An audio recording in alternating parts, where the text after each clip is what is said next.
यह कहानी एक छोटे से गांव की है, जहां एक नदी के पास से गुजरने वाले लोग अक्सर अजीब घटनाओं का शिकार हो जाते थे। गांव वालों का मानना था कि उस नदी में आत्माओं का वास है।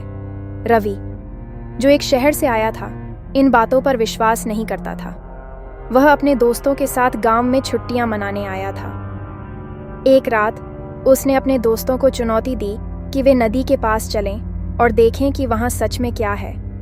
रात के 12 बजे चांद की हल्की रोशनी के बीच रवि और उसके दो दोस्त नदी के पास पहुंचे। नदी शांत थी, लेकिन वातावरण अजीब सा लग रहा था। वहां एक ठंडी हवा बह रही थी और चारों ओर गहरा सन्नाटा था। जैसे ही वे नदी के पास पहुंचे, रवि ने देखा कि पानी में कुछ हलचल हो रही थी। उसने टॉर्च जलाकर पानी पर रोशनी डाली। अचानक पानी में एक औरत का चेहरा दिखाई दिया। वह पानी से ऊपर उठ रही थी, लेकिन उसका चेहरा बुरी तरह जला हुआ था।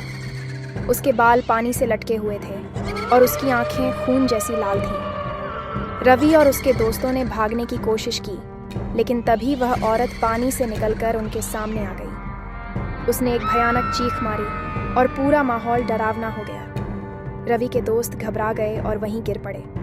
वह औरत धीरे धीरे रवि की तरफ बढ़ने लगी। उसकी आवाज़ ठंडी और गहरी थी। तुमने मेरी नींद क्यों तोड़ी? रवि ने कांपते हुए पूछा। तुम कौन हो? औरत ने कहा। मैं वही हूँ जिसे इस नदी में मारा गया था। अब हर कोई जो मेरी शांति भंग करेगा, वह इस नदी में हमेशा के लिए रहेगा।